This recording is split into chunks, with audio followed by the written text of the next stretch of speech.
Ayan po guys, magawa tayo ng ating almusal. Cucumber guys. Tapos, lagyan po natin siya ng apple. Ayan. Ganito lang natin siya kakainin.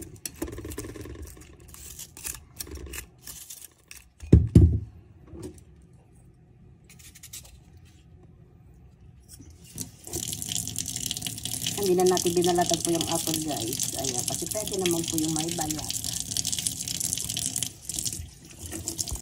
Ayan po guys. Tapos maglagay tayo ng roasted sesame seed. Ayan. Kung gusto nyo po, optional lang po guys.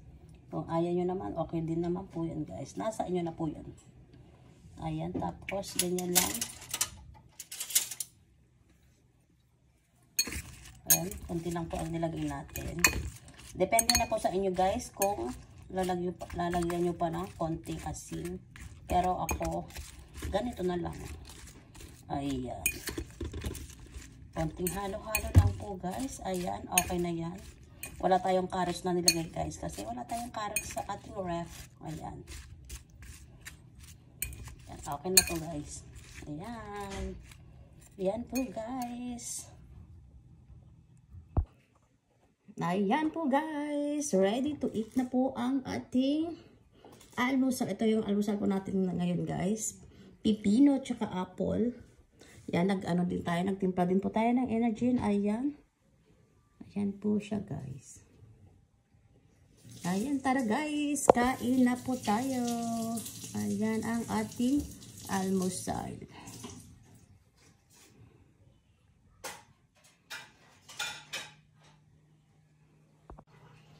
Ayan po guys, tara kain po tayo.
Masap na.